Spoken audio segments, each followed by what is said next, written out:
Hi, everybody. This is Winslow. I just want to let you know that I'm going to be doing the Oddities and Curiosities Expos all year, and so I would love to see you. Come out, say hi. I will be in Omaha, Atlanta, Charlotte, Milwaukee, St. Louis, Columbus, Indianapolis, Tulsa, Minneapolis, Chicago, Baltimore, Detroit, Grand Rapids, Buffalo, and Kansas City. So if you hear your city, please check out the dates for the shows. They're all 2-day shows. Just look up Oddities and Curiosities Expo on Google, wherever they are, and you can see the dates for everything. It would be, and at the Baltimore one, you might be able to meet me and Jay. So it would be great to see you, and we look forward to it. Thank you.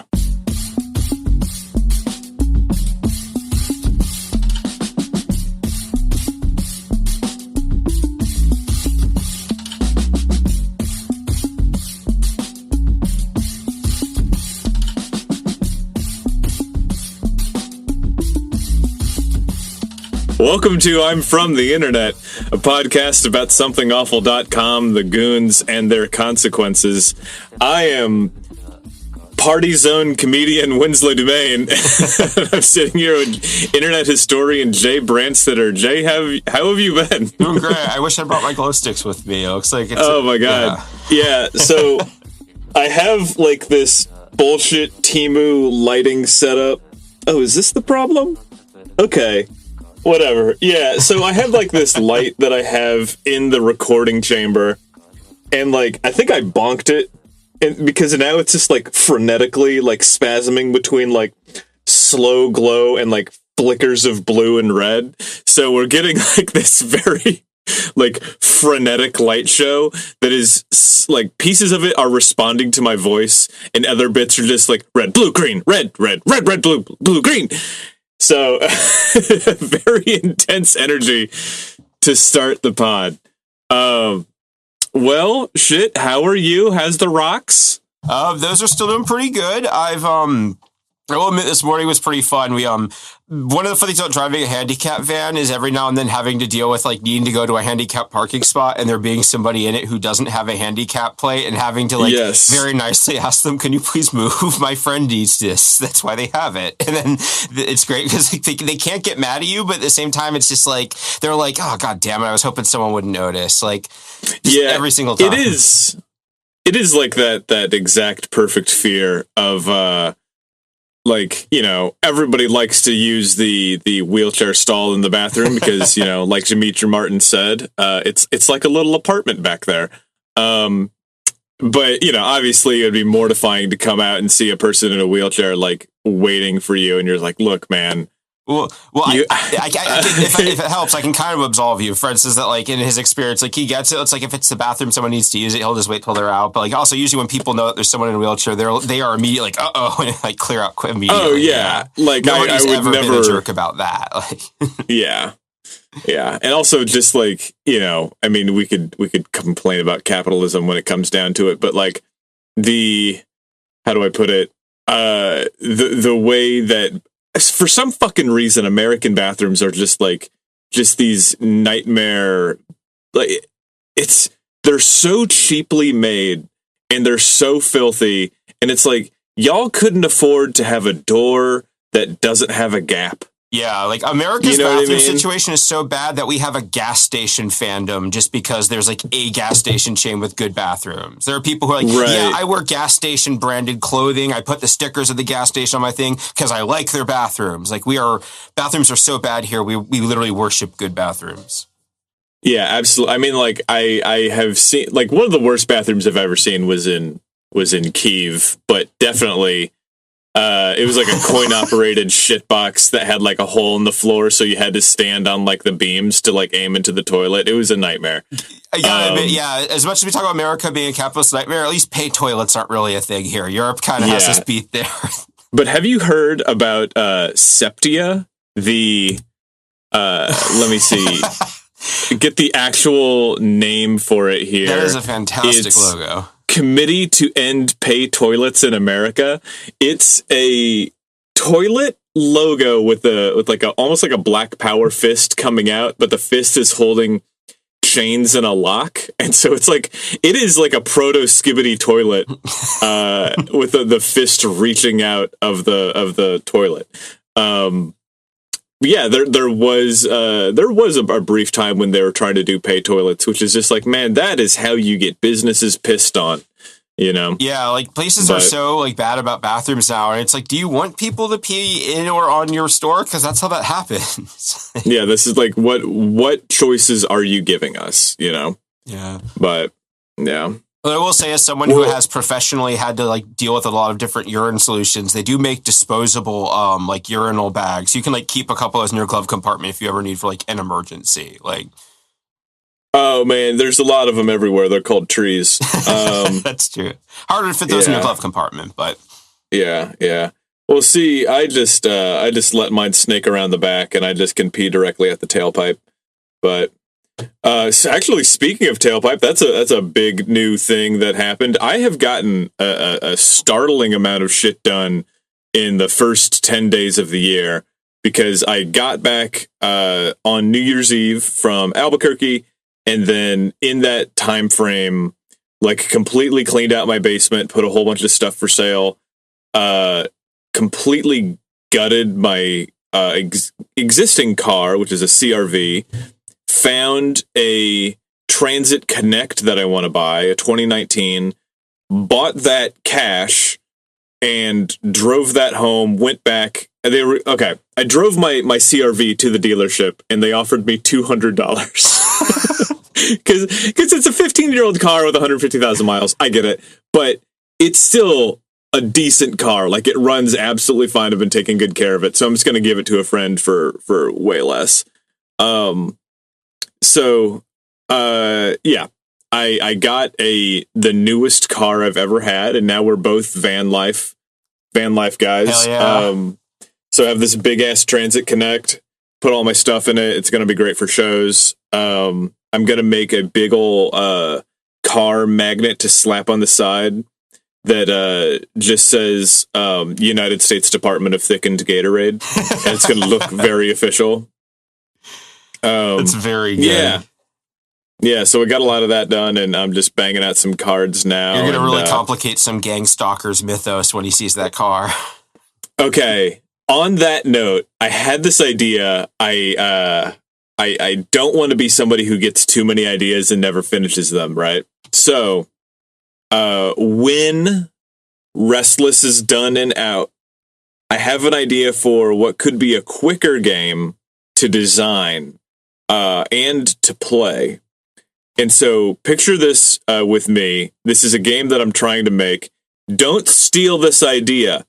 If you're listening to this, you fucker. Yeah, I mailed a copy of this episode to myself, so we have copyright now. Copyright Winslow Dumaine International Hyper Corporation 2025.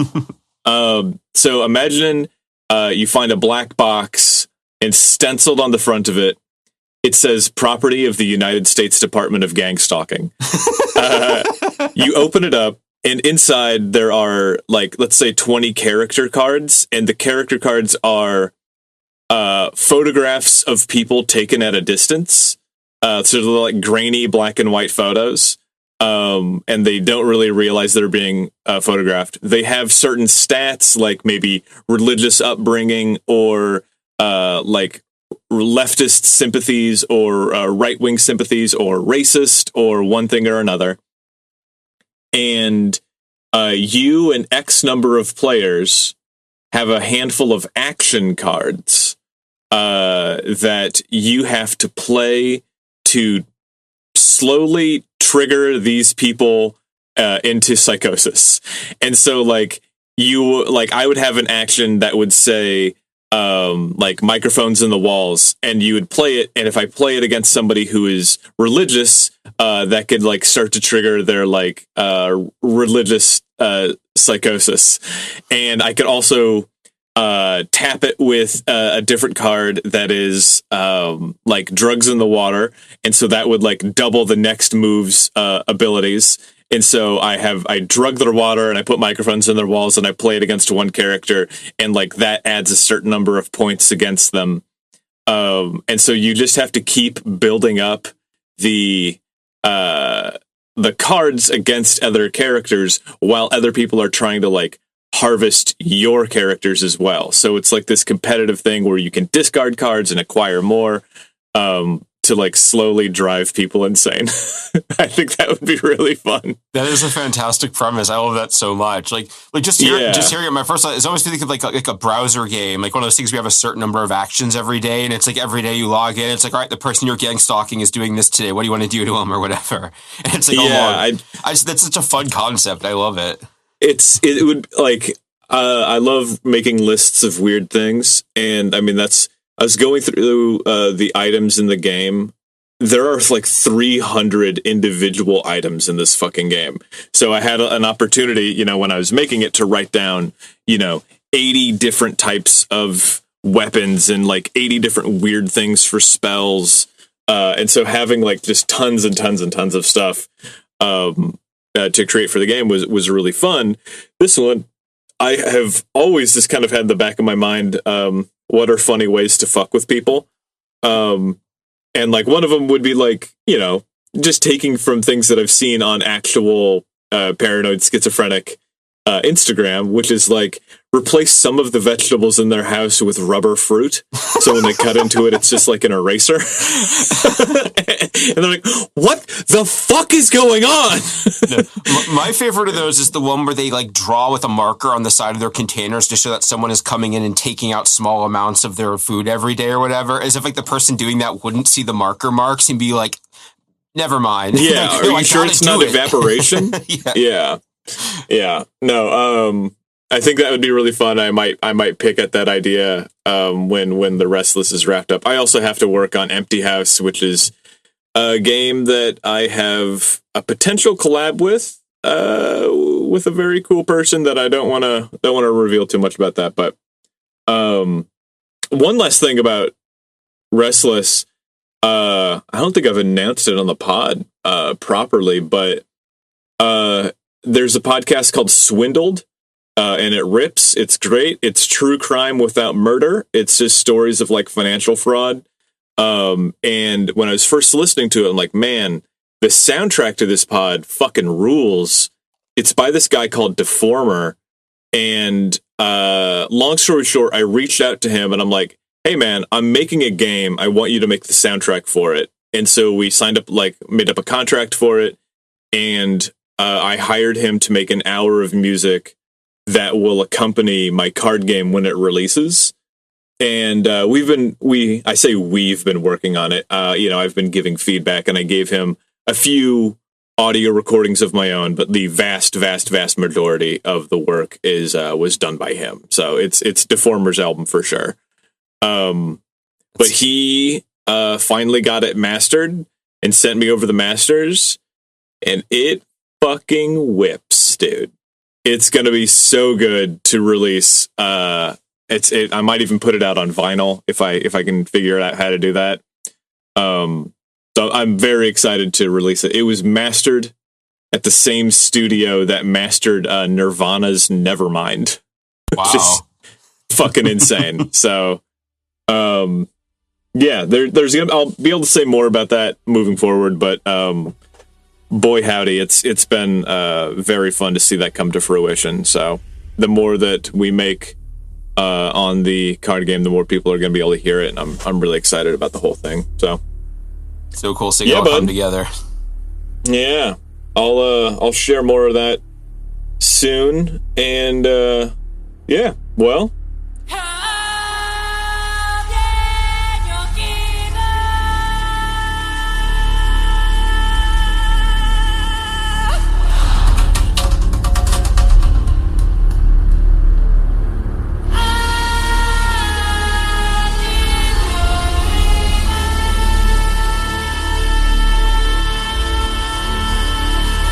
Unless you got something else you want to add, we can dive right into whatever haunted shit I'm looking at right now. Okay, yeah, no, I don't. Oh, here, let me scroll back up. Oh God, this is even worse. Okay, yeah, this is a little Photoshop someone made of a movie poster here I pulled up. So today's episode is called Texarrakis, and this is a little edit of the Blair Witch Project's movie poster here.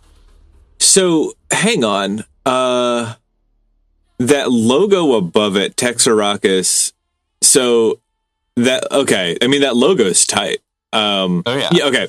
Sorry. Long story short, we are looking at the photo, the poster of the Blair Witch Project, where it's like, it's a black picture, but it's like clearly it's somebody with the camera facing them. You've seen the poster, but this time it's just a very cute dog pointing, looking up at you, and big old dog nose in your face. And they have the logo that looks like a ranger badge, like a sheriff, not a badge, but like an emblem. What would you call that? Like an emblem, like you would see it almost like on a commemorative token or something like that, with like a pyramid and a skull. It looks very well done, but it's I can't quite read it. For the very wedge, it has the 4 words spread out across it. Okay, for the very wedge, and it says beneath it Texarrakis. Arrakis, of course, being the planet from the Dune series. And it says in that excellent font, slightly serifed. It's very eerie font, because they do stuff like this with Silent Hill and good horror movies from the very 80s Jacob's and Ladder 90s. core. Very, very Jacob's Ladder. Good call. It says, in April of 2010, 4 suburban hipsters disappeared in the desert near Lobo, Texas, while sticking it to the man. A year later, their dog was found. The Texarrakis Project. Which is, I don't know. I'm here to say more. Yeah, obviously this is a bit of a dramatization, but the Texarrakis Project is what we're going to be talking about today. And like you said, the name is from Texas, which is where this takes place, plus Arrakis, which is the planet from Dune. And this takes place in 2010, so usually they're actually more thinking like the 80s David Lynch movie than the current one. So okay, that's a good thing to keep in mind, that this is that's kind of the frame point for Arrakis at this time. This is a very 2010 story in general. So, because I'd forgotten, at the time I was really annoyed with this, but I really forgot that in 2010 comedy was just being mad at hipsters all the time. If you went online, it was just people going hipsters. That was it. This is we're gonna see. Yeah, that's true. I just wrote a whole thing about how comedy is the worst it's ever been and also the best it's ever been in many ways. And boy, howdy, am I very tired of everything that I've ever heard, especially in comedy right now. Because you're right, it was a whole period of people yelling at hipsters. Right now, it seems like there's 2 broad genres of comedians. The ones that say racism is bad and the ones that say racism is good, neither of which are funny jokes. And I'm very tired of hearing either fucking side. I would rather hear funny fucking jokes. But these punchlines are almost as bad as living under late stage capitalism. Whoa! I had food from a White House and they didn't put seasoning on it. Whoa! Where did you get that joke? Well, you ate McDonald's and it gave you diarrhea? Wow!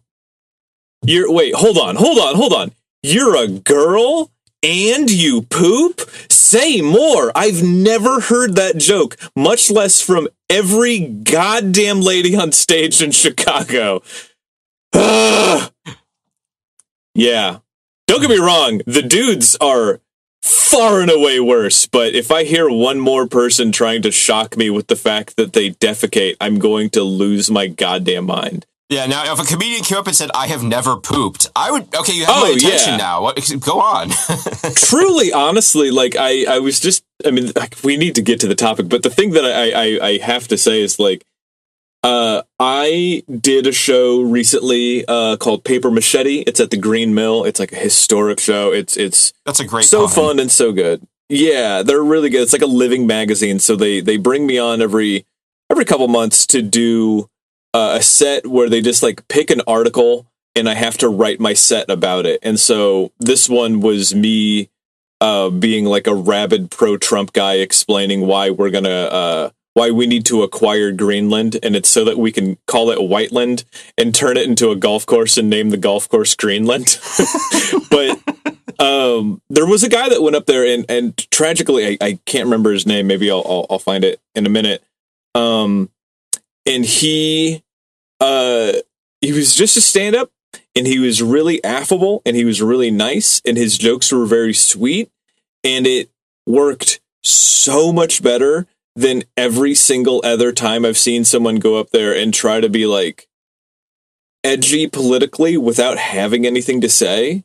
And so like his punchlines genuinely surprised me, because the punchlines were about being nice, and they were about being soft, and they were just not like the most obvious fucking choice, the most obvious answer. And I was talking to him about that. Like, there's so much unmined material in writing things that actually surprise us, when we're so overdoing it with writing things about what's the meanest, most zero punctuation kind of bullshit that we can say, where it's actually everything is shit. Like, that kind of thinking is I could talk about this shit all day. To tell me about this fucking Goon project. Okay, yeah. I guess just before I move on from the hipster thing, I actually counted. This is a 68-page thread. The word hipster is used 407 times. There is only a single thread that does not invoke the word hipster at all. So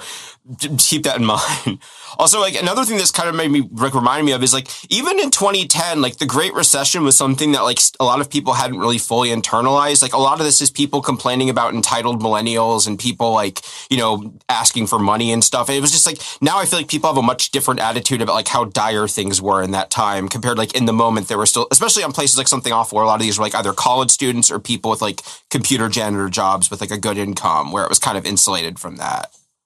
Yeah, I mean, like, 2010 is like right after the Great Recession. I remember in 2010 when the last 5 houses on my block were suddenly abandoned. And abandoned for years, and also then suddenly, like, they were just gutted and ransacked, and then all of them were bulldozed. Nobody ever bought anything. That land went back to the city. Like, it was nuts to see. Like, it was just driving down in my neighborhood in Omaha. It was like, you went from seeing like meth fires where like the labs exploded in Carter Lake and in Council Bluffs, to like further up on 16th Street. I'm going to dox myself. You're just seeing like house after house after house that is boarded up, or they were like these kind of prefab houses that were, bought up by people who had no business buying a house, and then were later abandoned, and they're still abandoned. And we were right in the aftershocks of that, and those people were homeless after that. And so, like, complaining about entitled people in 2010 is just like, oh my god, the writing is on the wall in the house that is now abandoned. Yeah, I guess my Great Recession sort of experience was like, it first started in late 2008, but my parents were Republicans, so their thing was like they were just denying that it existed. I remember my dad, his thing was like, he was like, I went to the mall and I saw people out shopping. How can we be in a recession if people are out shopping? Like, that was his defense. And then as soon as Obama became president, all of a sudden the recession was real because they could blame it. Also because literally, like, in September of 2008, my parents were about to get into house flipping. So great timing on that one. Yeah, that is the, like, I mean, it's like a known thing that they've done so many times, where like right up until the election, there's like this wall of immigrants that they're going to come and steal all your hubcaps, and then the minute the election is done, that coverage just, like, you can see it like on Fox News, they keep track of it. Like the coverage of like immigrants that are coming to steal your teeth, and it's gone. Like, the minute the election's over, they're like, oh no, they're fine. They're not going to get into your teeth or nothing. Hubcaps, yes, but yeah. So I mean, I struggle to find hope. It's all pretty grotesque. Hope is something that you should have for your fellow man, not for any groups of 3 people or more. Yeah, and I guess one last piece of 2010 table setting, I guess, is that like this was kind of an interesting time in terms of people figuring out the boundaries of Web 2.0. Like at this point, like everyone kind of had a Facebook account, but people were still figuring out like how public to be with that. And this is a great example of like Goon's kind of encountering, wait, if I tell people to die, they'll be hostile to me instead of just getting upset. Like this is kind of like a fun, people kind of realize, oh, the internet's a little different than it was. Yeah. Yeah. I've definitely seen a few. I've had my fair share of people that were like in my DMs telling me to kill myself, and then I would say fuck off, and they're like, "Oh, you can't say that to me. You have more followers." That's the thing. Oh my god, I see that shit all the time. Where these fucking squirmy little shits with like 800 followers on Twitter will like tell a bigger account like your children should be eaten and like I hope your mother dies, I fucking hate you, you piece of shit. And then the big account will be like, hey man, what the fuck? And they'll be like, what? You can't be mad. Why are you sicking your followers on me? That you can't do that. Like, you fucking babies. Like, what the fuck? There should be a way that you can like through maybe an application process reach your hand through the computer and just like flick someone's forehead really hard. Like that's all we need, like maybe if you pay a little extra, you can hit him in the back of the head with your ring hand. But, I'm so tired of people being psychotically mean on the internet. Yeah. Well, I have kind of a nice inversion that happened recently. Because Fred's a Wikipedia nerd, he's uploaded a lot of art of his persona to Wikimedia Commons, so it's shown up in some Wikipedia articles in different languages. And it was someone on Russian language Twitter complaining about the fact that like his persona artwork was an article in Russian only, and they used like the slur version of calling someone a furry in Russian equivalent. And so Fred replied to him very politely in Russian, being like, "That's my persona. This is why I used him for the thing." And the guy was immediately just super nice and being like, "Oh wow, that's really cool. Thank you." Just like immediately like being nice as soon as they found out that the person knew about it. Can I ask what the slur for furry is in Russian? I don't know. Like basically the way he explained it to me is it's like in English like fur F slur was kind of like the that version of it, like a Russian version of that. Yeah, gay animal. Turn the friggin' frogs gay. Yeah, okay, fair enough. Yeah, that makes a lot more sense. I understand our Chan culture is kind of cross-pollinated, so they have equivalents for like our sort of slang terms like that there. Yeah, that's interesting. Yeah, I'd really like to learn more about Russian stuff. It seems really, really wild. Yeah, well, actually, we're so good at like the intros to our topics are so fucking long. I was actually writing about the whole Neil Gaiman story today, and one of the things that I make a lot of nods to this, the idea of Budashego Niet, which means no future.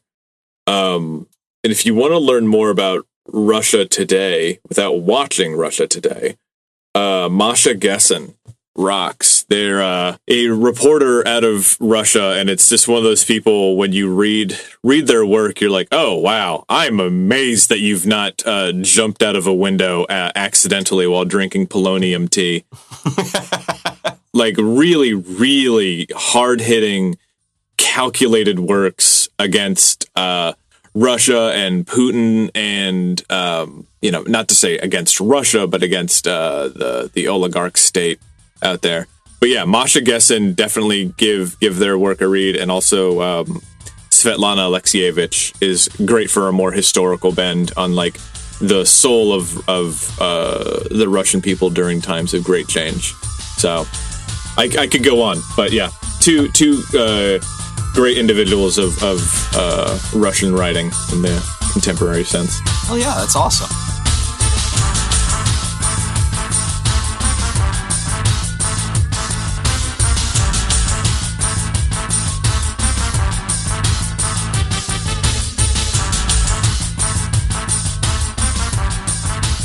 I guess for some slightly less awesome writing, I guess we'll go to the thread here. It's in general bullshit. It's titled, "My Crazy Friends Decided to Move to the Middle of the Desert in West Texas." And the OP isn't really much of a character in this. Their name's Cynic. They registered in 2002, and they just kind of introduced this topic to the Goon. So I'm going to read their OP here. There is some dude from NPR following them for Marketplace with a recorder, and also he is recording something for a show on the Canadian version of the show.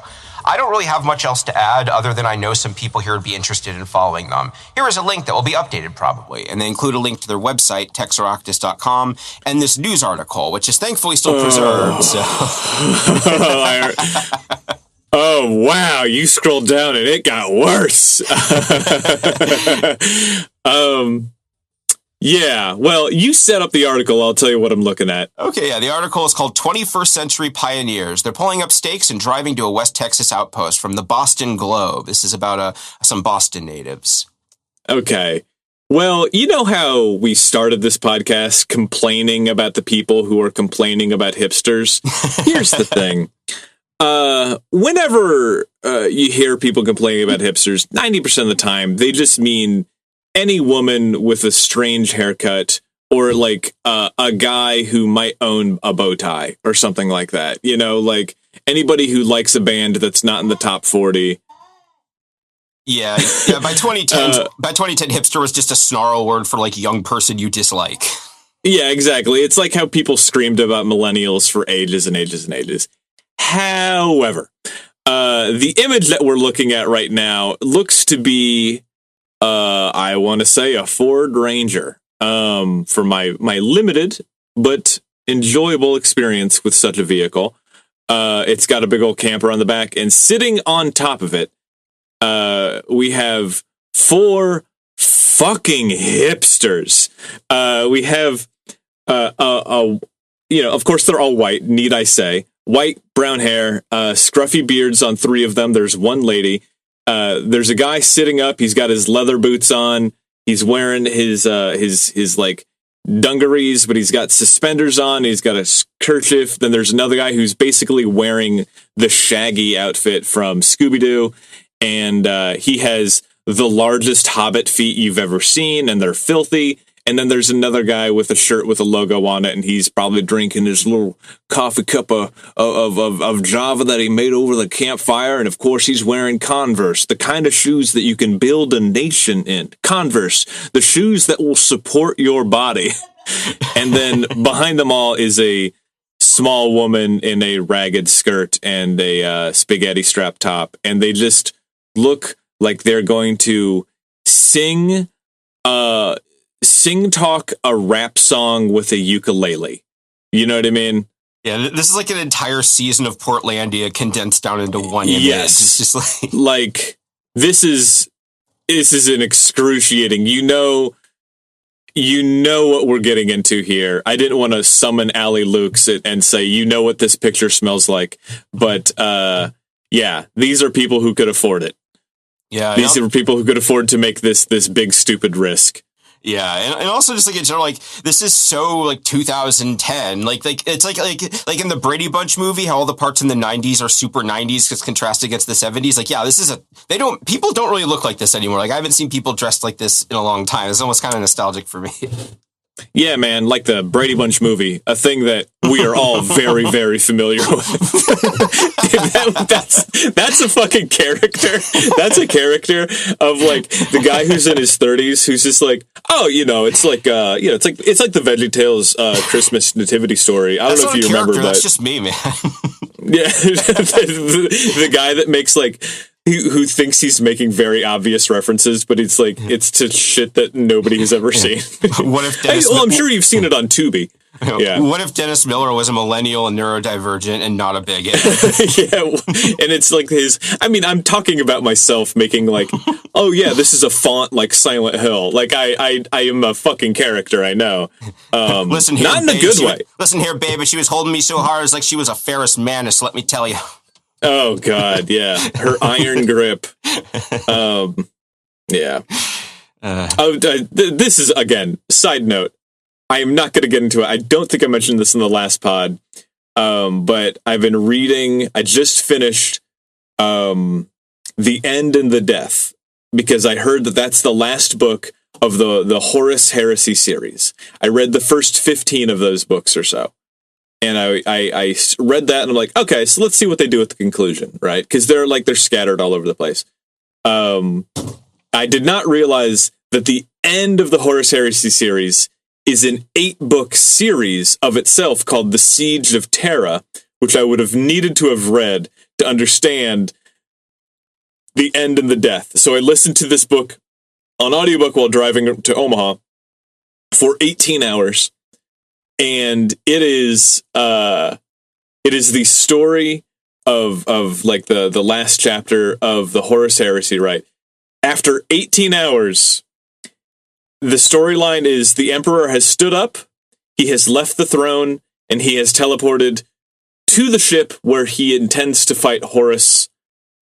And then it ends because there's actually 2 more books because they took one book and split it into like 60 hours of Warhammer. This could have been a Wikipedia page, man.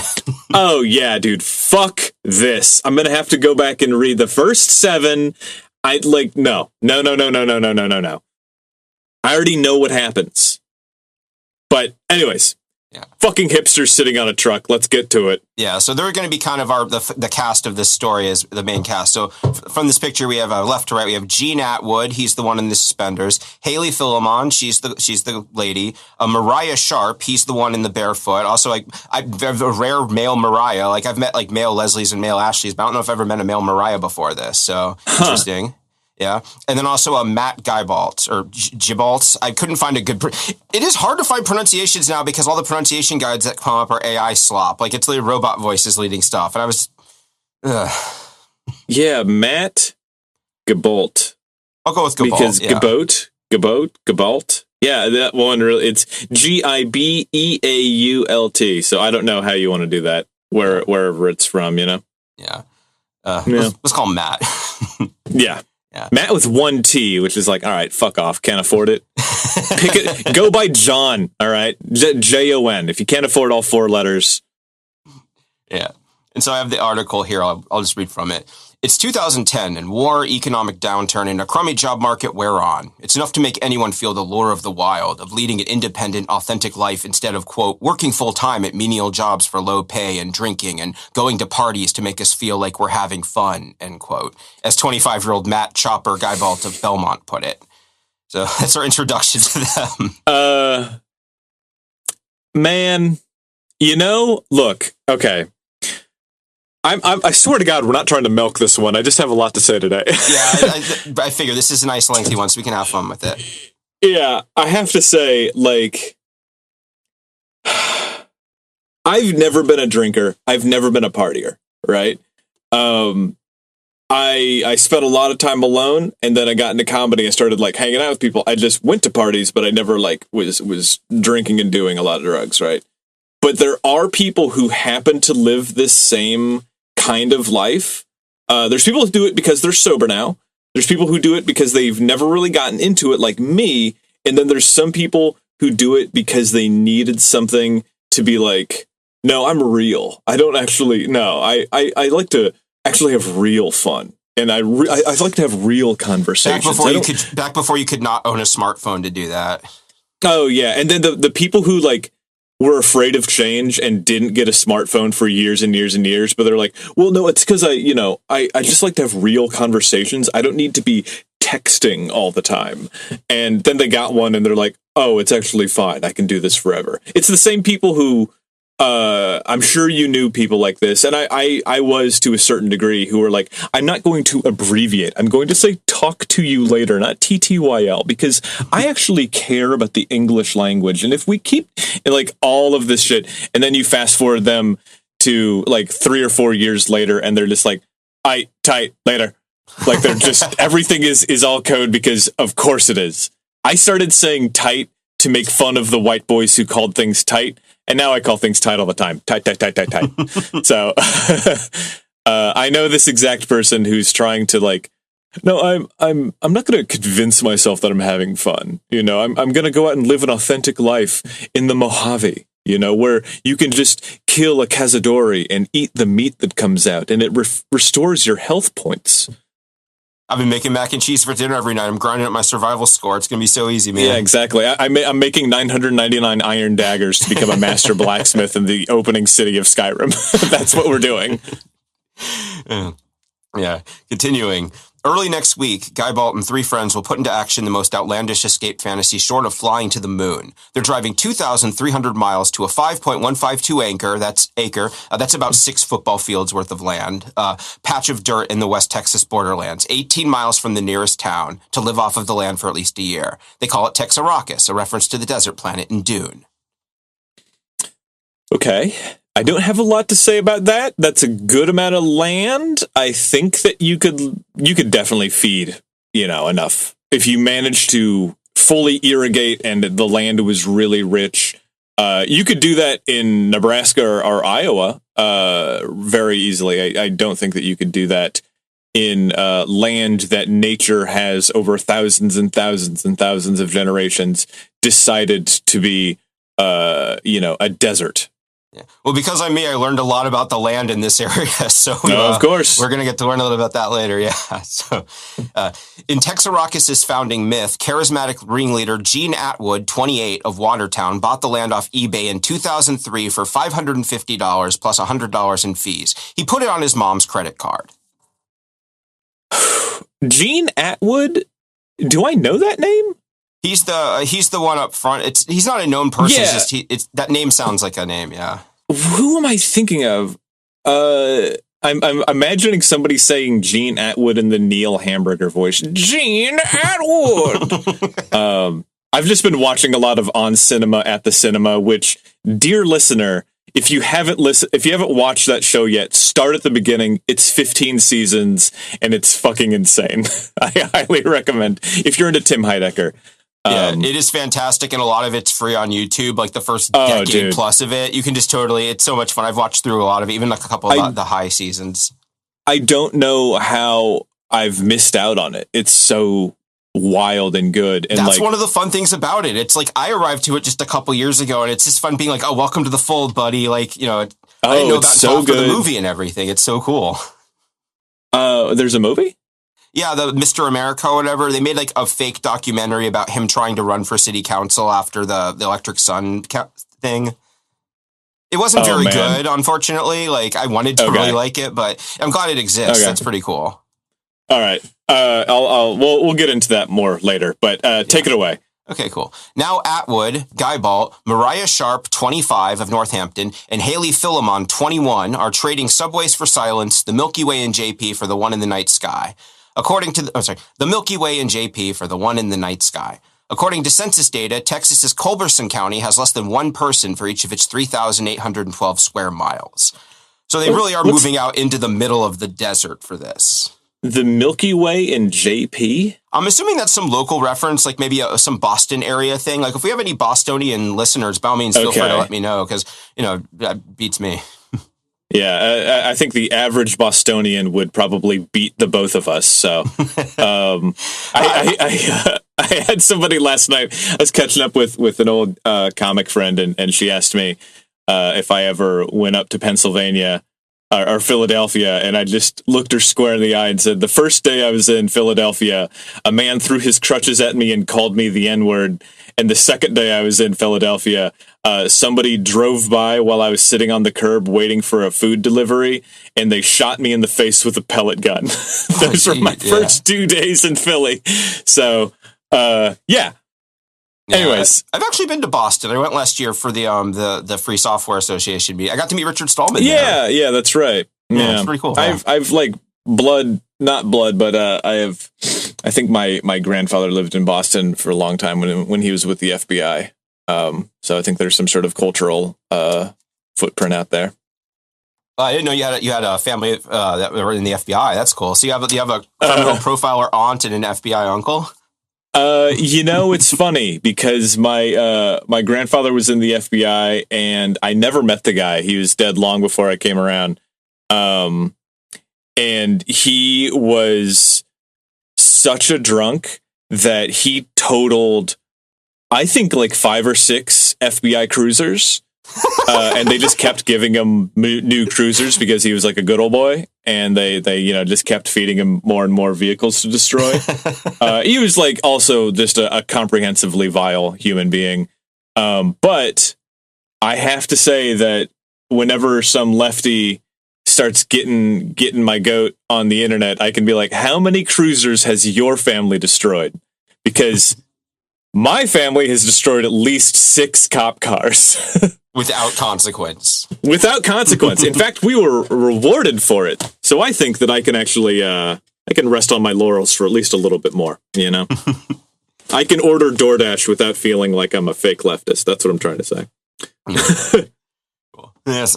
So I guess speaking of leftism, but you have to unload the old life to start the new, especially if the new life requires water receptacles and a windmill. So the foursome set up a trading post in Somerville last Saturday to sell the detritus of civilization, a Braveheart DVD, a croquet set, Nintendo controllers, ski boots. Atwood presided over the proceedings in a cowboy getup. There they are at their yard sale. Oh, man. Okay. This reminds me of the Onion article of family unsure what to do with dead hipsters' belongings. And it was just like these grieving parents holding up like a luchador mask. Because it's just like, what the fuck do we do with this? And I feel the same way, but like at least some of my stuff is like antiques and like, you know, there's a market for like old Oddfellows stuff. But like, I have a burgeoning collection of like books written by like profoundly schizophrenic people. Like, you know, how Hamilton, the musical, is actually like using psychic programming to create a more docile race. Or, you know, like the modern medical myths of the medical mafia. And it's like babies getting injected with like 5G rays and shit like that. Like I have all these things because I look at them and I'm like, oh boy, at least I'm not that. But when I die, people are going to be like, well, I guess it can keep up a wobbly table, you know?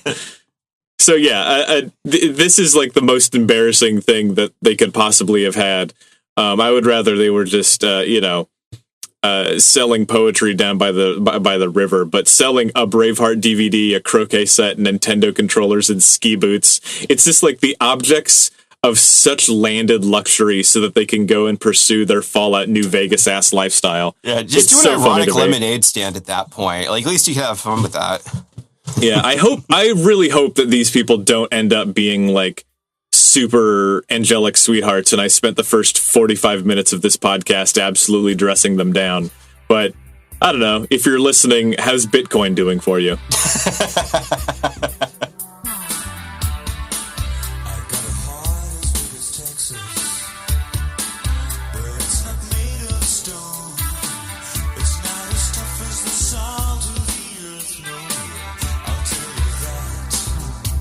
We'll find out more about that later, I guess. But continuing, it just seems so logical for us. Oh my god, dude! They have the hand, the giant handshake. Oh, dude! Oh my god! So Jay scrolls down, and we're looking at King of Hipsters guy holding a suitcase full of cash. It's full of cash. It's got like maybe $100 in crumpled bills stuffed inside of it. It looks like if Adam Conover had a younger brother. Like he has that haircut and those glasses. Like a little bit of a God, he looks like my buddy's younger brother, actually.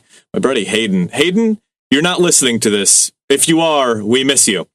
But right next to him is the hand chair from Arrested Development in black, which is so funny that like quirky little ironic chair ended up. Of course it is. There's skis in the back. This is a person who's like selling the Switch he got. This is a guy who is trying to build a new life with birthday money. Do you know what I mean? This is a guy who gets toys for Christmas, you know? Yeah. Okay. It just seems so logical to us for some reason, said Philemond, Atwood's girlfriend, wearing a tie-dyed silk skirt. So, selling our time away by the hour is just very draining. Moving, they believe, means time for creative projects. She's a fiber artist, Guy Bolton Atwood, right. So also, Casey and this guy are in a relationship as well. So this is like a couple and their friends moving out to the desert. Okay, Philemon, so it's Philemon is the woman from... Yeah, Haley Philemon, right, okay, yeah. I wonder what they think is going to happen.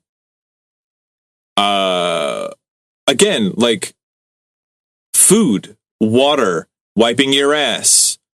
Maybe you get cut. What do you do? It's raining. It's really fucking cold. There's coyotes. What do you do?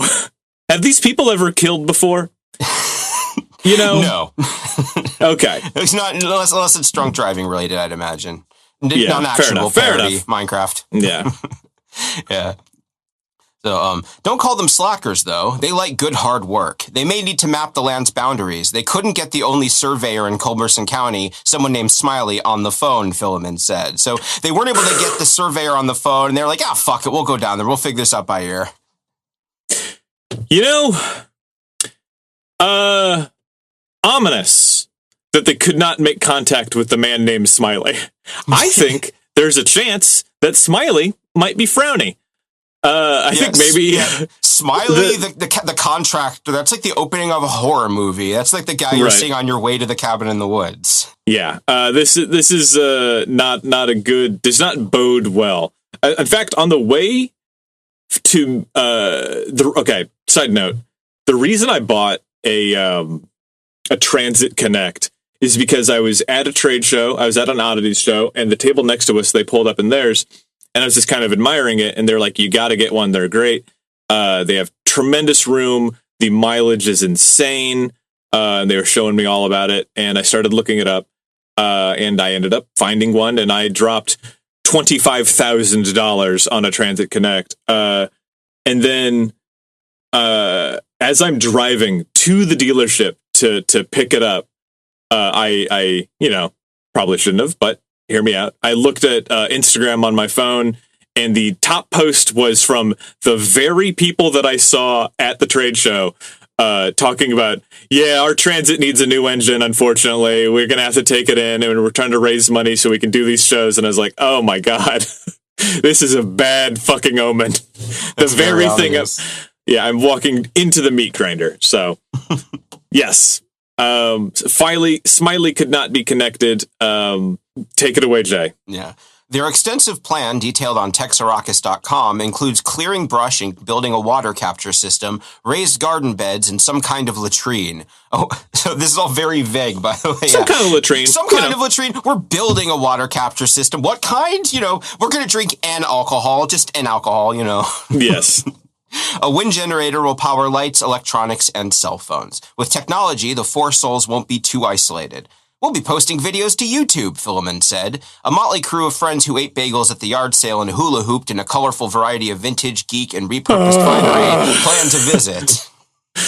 Yeah. This writer is very good at using a neutral tone to still be utterly withering about their subjects. Oh my God. Yeah. Like the number of people that I knew who were like, in the 2010s who were like, I think we're just going to need a hula hoop to change the world. Like I knew so many girls who were like, hula hooping to them was like a radical act. And what it was just like, it was just a thing that you did in the park because you didn't have a job. Like it's why this, man? It was like if like, imagine if like, there were like Slate articles, were just like, if you're dreading the next, Trump regime, here's a new fushigi technique to like manipulate that little clear glass plastic ball around to make it look like liquid. This is the new technique of liquid dancing in EDM that's going to fight fascism. I don't know, man. I don't think EDM is going to fight fascism. You know how I know that? October 7th. That's how I know that EDM is actually going to fight fascism. If anything, we're going to have to fight EDM.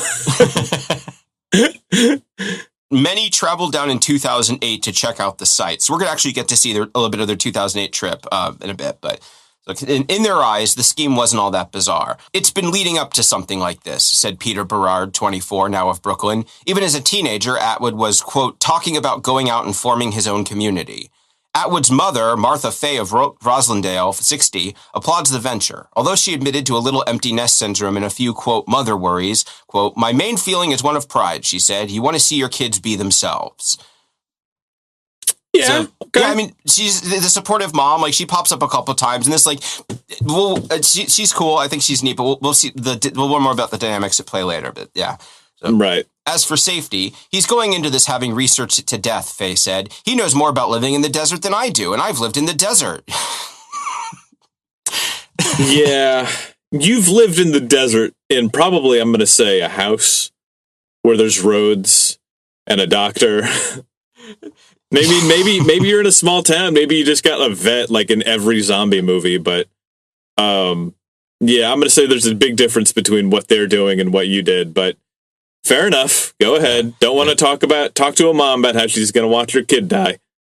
Yeah, this next part's like kind of the clincher for me. So, some of the settlers-to-be sound more lighthearted than others. Sharp approached the move with ease. He was psyched to ditch, quote, all my childhood knickknacks, he said, with a puckish grin, picking dirt off his bare toes. The Converse-wearing Guyball, however, had some angst over selling his boxes of neatly packaged comics. Quote, I got over my deep depression over it a couple hours ago, he half-joked, hollow-eyed from lack of sleep. His girlfriend is staying in Somerville. So, this guy is leaving his girlfriend behind to go into the desert with his friends, and he's selling his beloved comic book collection to fund it. He seems very upset and depressed about it. Yeah, man. Like, I'm not laughing at his misfortune. Just like, if this was a movie, this would be a really funny this isn't dynamic. misfortune. Yeah. This isn't misfortune. This is a choice. Yeah, this is a bad decision. Yeah, so it's like if we're watching somebody bang their dick with a hammer, I'm not going to shed a fucking tear for you, man. Yeah, I mean, it is one of those things where it's like, yes, adults get to read comic books. You get to read fantasy novels. You get to play video games. It's only cringe if that's your fucking diet. You know what I mean? Like, come on, dog. You're like, I would be hurt if I had to give up. I don't know. I don't really have any like collections of stuff from my childhood, really. But like, you're making a stupid decision. All of the things along the way are hurting you. You have to give up your neatly packaged comic books, and you're leaving your girlfriend behind so that you can go and suffer under the fucking Texas sun. All right, man, so be it. Sucks to suck. Yeah, well, I'm sure she'll still be waiting for you if you change your mind. Yeah, that's what women like. They like to wait on bad men. I built you a widow's wharf before I headed out. I'm going to the desert, so it's kind of the opposite of that, but you know what I mean. Yes. Okay. Regardless, the need to escape drove Guyball. If he didn't go, he'd become, quote, a misanthropic weirdo, he said. Besides, the land is glorious. You have no idea. In the end, the group made $1,300 from the tag sale. Most of it came from Guyball's comics. So that's nice, where the article ends. And just one last time, since this is going to be our cast, I have this helpful image from the thread labeled. There's Matt. He's the one who sold the comic collection. There's Mariah. There's Haley. And there's some information that they filled in here. We're going to go back. But she hula hoops, juggles, and she's a former coffee barista. And there's Gene, the leader of the group who bought the land on his mom's credit card. You didn't need to tell me that she's a former barista. It comes, yeah. Yeah, so I mean, I'm not going to send you the link, but it's this is from their 2008 trip, just to give you like a feel of what the dynamic is like. And you can see there's Gene. Yeah, they're just in a tent reading from a pamphlet about the abolition of work. Well, like someone's strumming on a guitar, and he's like, someone's strumming on a guitar, and like they're all just kind of like having fun. And man, what it is it's a bunch of, I'm not going to say sober people, but it does have the energy of when a bunch of sober people try to recreate the nightlife atmosphere without alcohol. Like if you've ever been to like a sober bar, or you were like you had like a youth pastor, you had to go to like the Christian thing. Yeah. Like I don't drink. And so, I'm not saying like, how dare you be sober or something like that. But I do have to say that it is very, like the reason that bars are fun for people who enjoy bars is because of the relaxed attitude and because of the alcohol that is being imbibed. That is what makes nightlife fun. Going out, talking to people, and feeling a little weird, feeling a little different, feeling a little unleashed because you're drinking alcohol. And so when you see people that are like trying to recapture that free spirit emotion of the bar life without alcohol, what you get is people who are like, I need to go out and have fun tonight because if I don't have fun, that means that I've been wrong about this thing that I did with my life. And, you know, you just get a lot of people who are very stressed about how they should not have any stress. Yeah, it feels like there'd be like half a second of silence before someone went, awkward silence, you know, like just to fill the air. Like. Yeah, and it's also like very much, I can tell, maybe I'm reading way too much into this. Who knows? I'm an asshole too. I'm riddled with my own faults, but I can absolutely tell that these are the people who would either grow up into being like wild anti-COVID people or wild anti-mask people. You know what I mean? Like, these are the people who scold their friends for things that their friends explicitly agree with. You know what I mean? God, it's very biting. Yes. Where you're just like, you know, they're mad at you about the fact that they have to work a job that they don't like. And they're just like, they come home all heated. And because you can't immediately solve it for them, you're part of the problem, you know? It's like when you talk to like full prison abolition people and you're like, okay, so what's the plan with like, you know, unrepentant murderers and rapists? And they're like, that you're not seeing the real problem. Like, no, I think I am. I think there's a reason to put certain people in a room where they can't get out. It sucks and we should do it better, but yeah. Yeah, I got you. Yeah. Some people don't play nice with others. Yes, for sure. Yeah, and I'm only bringing this, but Haley definitely, unfortunately, gets singled out the most for this stuff. So I'm just going to introduce her a bit, also because she was kind of in the background for a lot of this. So this is her introduction from the Texarrakis website. Greetings, I am Haley, one of the 4 brave/mildly insane souls preparing to cultivate a small homestead on Jean's land in Texas. I hula hoop and contact juggle, sometimes with fire. So I fucking called it. The fushigi I fucking called it, dude. Fushigi, right out of the gate. I fucking knew it. Yeah. I hand spin yarn and crochet it into various warm things. I love open spaces, hard work, bunnies, and cookies. That is all for now. And there she is with the hula hoop too, just to really, you materialized her out of thin air. Absolutely, and I want to know that none of this is coming from like, there's the things. I'm trying to think of I saw a meme version of it where like, they're making fun of a whole bunch of different types of people. And then the insults that they have for women are like way more cutting and way more biting down to like, you know, the particular creator of the memes, hatred for women. Right. So, oh yeah, there's, our issue with this is not that it's a girl hula hooping. It's like all of these things are just like, oh, you like bunnies and cookies? You're like, dog, you're like 26. And when somebody asks you, when you're like self-identifying the things that you like, you just say hula hooping, bunnies, and cookies. That is what a child would say. And also, this is explicitly like on a website that's supposed to be like raising funds and convincing people that they know what they're doing. Yeah, that they're mature enough to handle it. Like, there's a part of me that's like, I mean, you know, way more about this than I do, but like, there's a straight line between the nuking of Hiroshima and the dawn of anime, right? Or the dawn of like chibi cute style manga, right? And the very abbreviated part of that story is like Japan saw something so sickening and so horrifying and so dispiriting and so like mind obliterating as the death of Imperial Japan and the nuking of 2 cities that they needed to create something soft and small and cute and safe. And that's how the first pieces of anime were created. It was about children who have power and are cute and is safe, right? They needed to look intensely at the softest, loveliest thing that they have. And like, I obviously am not saying that this is equivalent to being nuked, but like the crumbles of 9/11 and the resultant, you know, brutal war in Iraq and Afghanistan and the collapsing of the housing market and the job market and the .com boom or bubble, all of these things create people who have the power to change things, but insist on being small and soft and collected. And that's how you end up with someone who, identifies as just being into hula hoops and contact juggling and yarn and bunnies and cookies.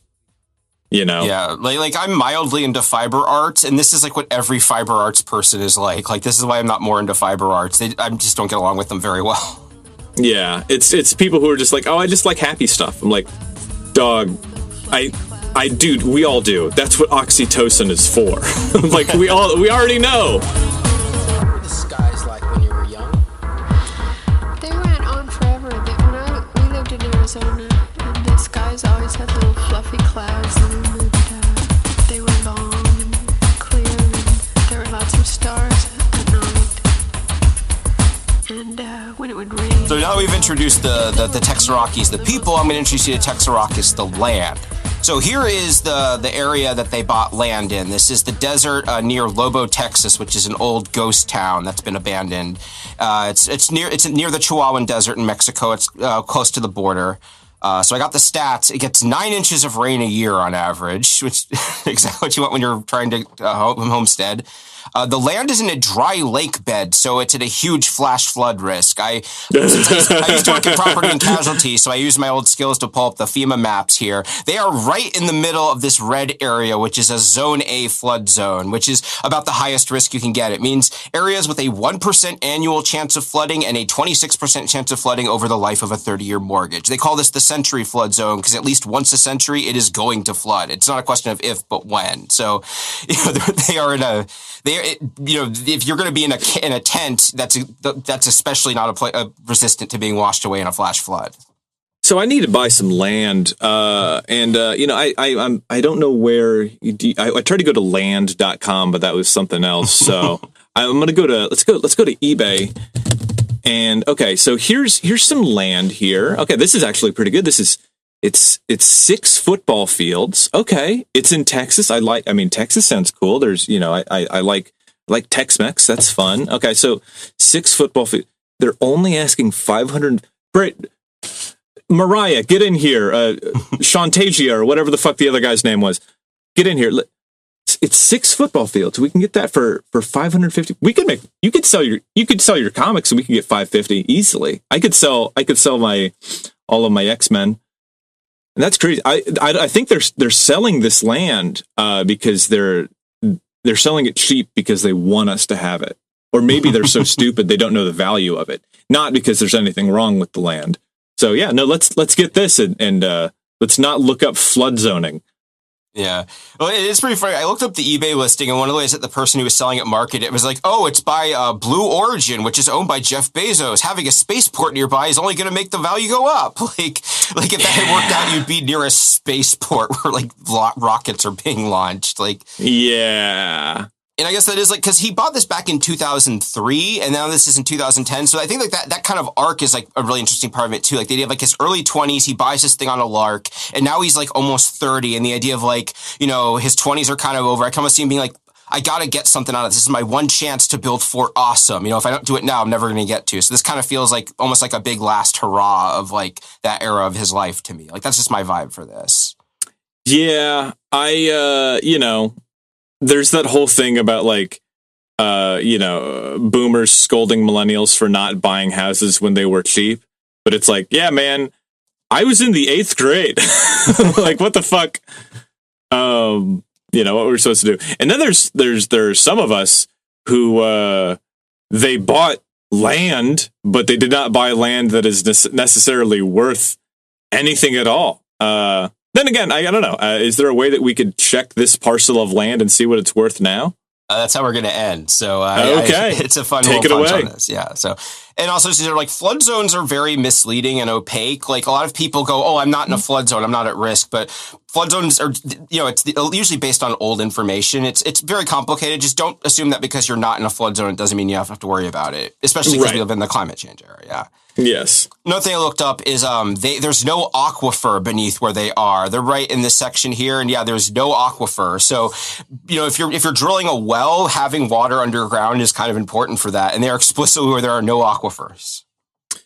Wow, Jesus Christ. There's a lot. Man, geology is fascinating. Yeah, the way I used to explain aquifers to kids was it's like there's a giant Capri Sun in the ground, and it's like when people drink from it, it's like each person sticking their straw in, and when too many people do that, that's how we get sinkholes. Like, because in Florida, sinkholes are a big problem. That's like a fun way of teaching about aquifers, and that's why these giant holes open up out of nowhere that can just swallow up entire city blocks. Well, see you later. Yeah, I just have them watch Quantum of Solace, which is the same principle of rich asshole stealing all the water. Which is actually what happened in the Palisades fire. The people who own all the almond companies stole like 95% of the water to keep the almonds going, so we could have almond milk. And so now everybody's houses burned down. Yeah, it's really. I'm glad I don't live on that. I mean, I don't mean that way, but just God, it's really unfortunate seeing everyone go through this. Like, gosh, yeah. There's always natural disasters going on now. It's like I have to clarify which one we're talking about. Yeah, I know. That's one thing I've been noticing lately is like, man, why are the flags at half-mast? I'm like, oh, I think they just are now. I think that's just where we put the flags. Yeah, but it is funny. I drove by a Chick-fil-A the other day, and I was kind of surprised they had the flag at half-mast for Jimmy Carter. I was like, I feel like Chick-fil-A wouldn't be that reverent for him. Yeah, absolutely. Yeah. But I also looked up the weather stuff. 7 months of the year, the average temperature is over 95 degrees, and 5 of those months, it's over 100 degrees. This is an area with dust storms and irregular extreme winds of over 40 miles an hour. Yeah, this is a picture from the area. Like, this is what the dust storms look like. Yeah, it's pretty great. I'm someone who is very much interested in the Great American Dust Bowl, which, if you haven't looked up, it is the direct inspiration for the Terra Restless and for the card game. Is just these storms of ink black exterminating smoke that swallow the entire world. And dust storms are just like, oh my God. If you're ever interested in reading about this, read the book, The Worst Hard Time.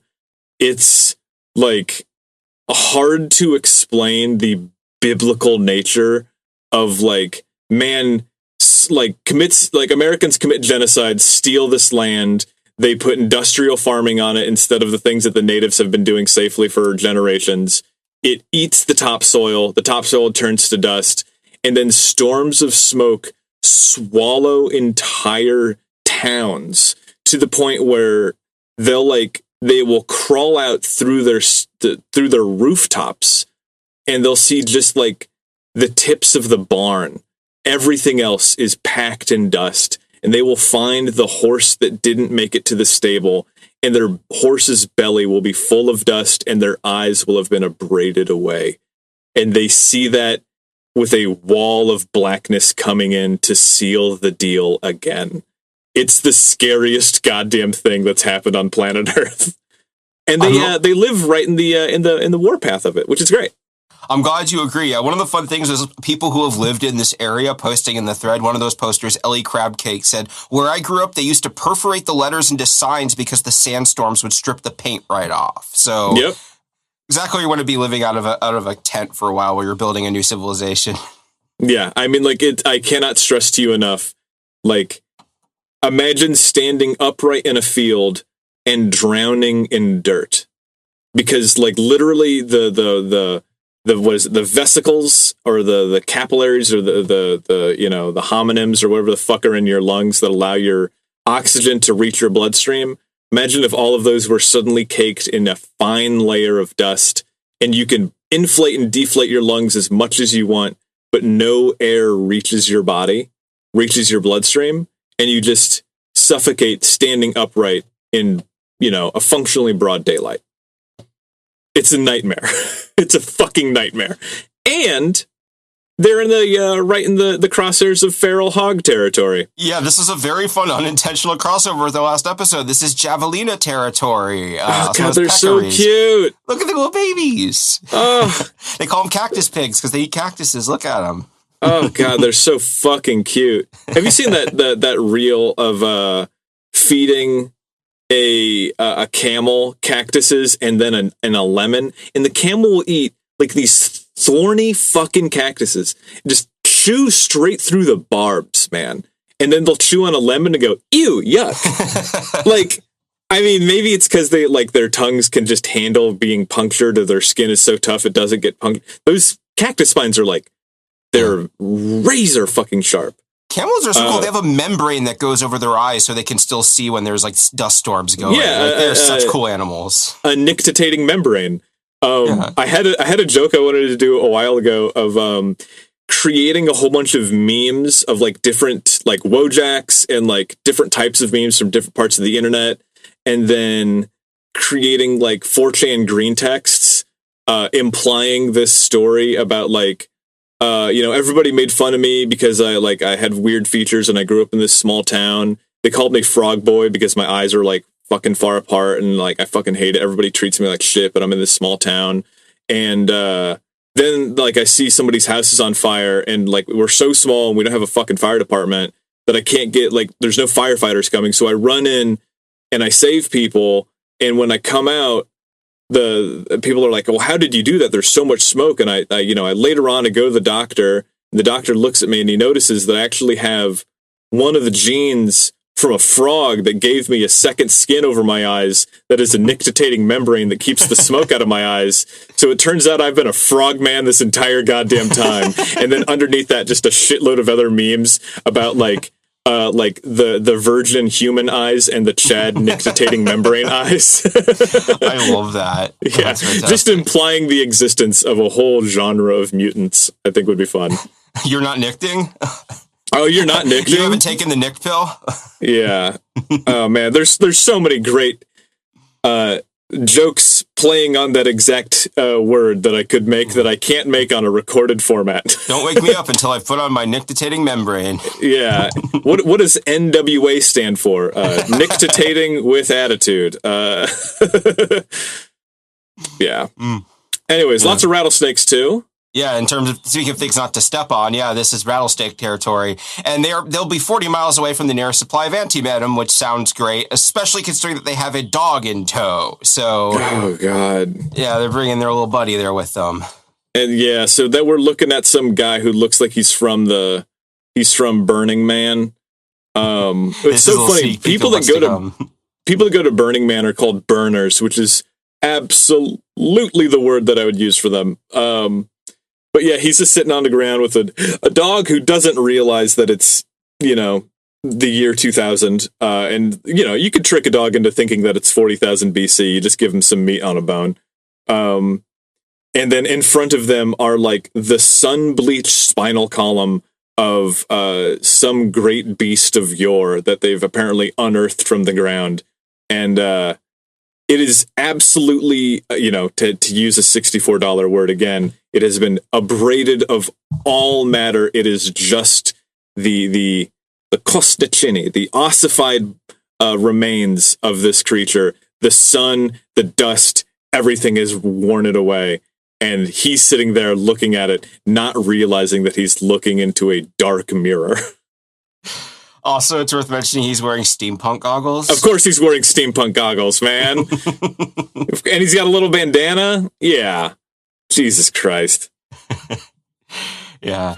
And also, I did find out that this land sustainably supports 4 head of cattle per square mile. This area is actually very overgrazed, so it's pretty destitute.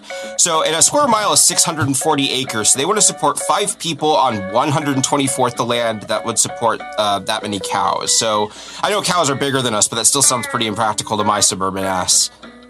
Yeah. That's a lot. It's just like you're not, it's not that nobody's put seeds in the ground and made it wet before. That's not the problem here. You can't just put water in it and then be like, oh, things will grow. Like they named themselves after Dune. That's what the entire book is explicitly about. Right, exactly. Yeah, no. What Dune is about white saviors who save the day, and that's why it's problematic. Dune's all about this like wacky '80s movie. It's really weird. It's not great, but I like it anyways. Yeah, for sure. I like the 80s. Also, because I'm from Jacksonville, Florida, and my brother went to Forest High School, which was named after the founder of the KKK, I always do this check whenever I'm looking at a place in the South. And Culberson County is named after a Confederate lieutenant colonel who commanded the 18th Texas Infantry Regiment in the Civil War. So also, they're moving into a Confederate name territory, which is always a bad omen for me. I do think it's funny that I could be completely wrong on this. If you go deeper, not that deep, into the lore of Silent Hill 2, the original pyramid-headed executioners in the Silent Hill territory were the hooded men who executed Confederate soldiers. Which I think was interesting because like then that symbology was passed down till you get the iron pyramid head or the steel or whatever it's fucking made out of. So yeah, I do think it's funny that this town of unimaginable darkness and evil also was for the Union, which is nice. And then also, I did look up the current population. It's 2,196 people as of 2023. So it's actually gone down a little since then. But yeah, this is very, very desolate territory. 20 miles to Texas, 25 to hell. If she ever loved me, yeah, I could never tell. And I guess the original poster, Cynic, they continue. I've known all of them for years. Gene always talked about building Fort Awesome in the middle of nowhere. It's like that clubhouse we all wanted to build, but he never grew out of it. The four of them are your typical weirdos. One of my fondest memories when they decided to go camping during the recent hurricanes here. We all spent the weekend soaking wet, having a great time. I'm pretty sure his mom was pissed until he paid it back, referring to him paying for the land on his mom's credit card. So one of the sort of fun things about this is these people are kind of a known quantity in the Boston area, so a lot of people in the thread know them and talk about them. So this is, next time when you come back, we're going to sort of reintroduce them by sort of going through how other people know them and recount them. Oh, this is so good, man. Thank you so much for putting all the work into this. It genuinely takes so much work to like put together all these stories, and I really appreciate you going in and like finding the Census Bureau and finding out what other people are saying about them. Like this is so we've said it a million times, but like fuck, man, this is such a fun podcast. I'm so glad that we're doing this story, and I'm so glad I'm doing it with you. I know I say I started calling myself an internet historian as a bit, but I do take this seriously as best I can, and absolutely. I like to try and add to it what I can. So I appreciate that. Yeah, this is cool. I do have to say, building Fort Awesome in the middle of nowhere, I don't need to comment on that because it's exactly as sad as it fucking sounds. If they built it a few years later, it'd be 40 McFort Fort. My God, 40 McFucking Fort face. Jesus Christ. Yeah. Bullet behind the ear for every goddamn Redditor. Yeah, the reason why clubhouses were fun as a kid is because you went there with the snacks that your mom packed for you. You're not going to be able to do that now. Like you're going far away from mom, 2,300 miles, in fact. So yeah, dog. Glad that this isn't me. Glad that my life choices have not resulted in this. We'll be back next week with even more. Please tell your friends about this podcast. I feel like we're doing really well and we're getting a lot of feedback. People are really nice about it. And I see people in real life who are telling me that they love the pod, but I also see a lot of people who are like, we didn't know that you had one. So obviously I need to be doing more to tell people about it. But yeah, please tell your friends. We have a Patreon, and for any amount of money, you get access to I'm from the internet, which is all sorts of other stories of other parts of the internet, and even more from us for any amount of money. All of that money will go to Jay and to producer Steve. And if you want to support them, please jump. I'm also on the episodes. I just don't take any of the money for that. So yeah, I need to go into the Patreon and actually officially update the tier to $1 because Drill launched a podcast and his Patreon tier is $3. I'm not going to charge more than Drill. Are you kidding me? Yeah, for sure. I get it. So yeah, you can find us at IFTI Pod on Twitter and IFTI Pod at gmail.com. where we are always taking ideas for threads, for stories, comments, suggestions, things like that. We also have a list of potential topics, and we're looking for any stories of the young internet. If you have any ideas, we'd love to hear from you there. And Jay, where can they find you? I'm jaybrandstetter pretty much everywhere. I'm on Twitter mostly, but I also have a Blue Sky if you want to follow me there. I'm focusing most of my energy on the show right now. I've got a really good spat of episodes coming up, and I'm excited to share some more history with you. We're going to go back to the gaming world a little bit. We got some real world stuff coming up, and we got some fun guests lined up for some of them. Yeah, it's going to be a lot of fun.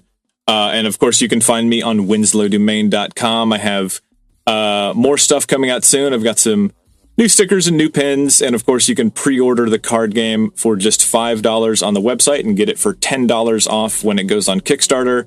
And if you find me on Instagram, I'm at Calculations, and you can also hop on my Discord where I'm sharing a lot of the art from the card game. And you can find me on Twitter at Winslow Domain, and I'm Winslow Domain basically everywhere else. So we love you and we appreciate you, and we'll be back next week with even more of this nightmare imbroglio in Texas. Yeah, don't move out until the desert. True. Thanks for listening.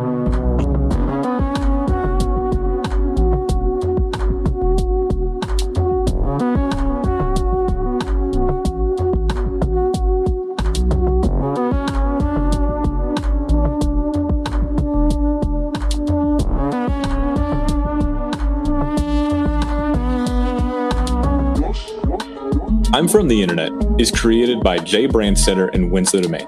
Edited by Steve Brown. Music by Steve Isbrook.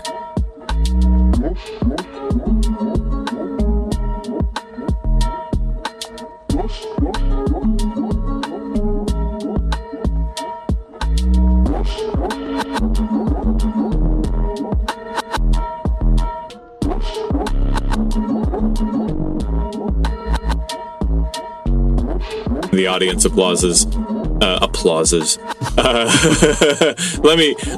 Steve, cut that whole shit out. I'm not going to have that one go on the permanent fucking record.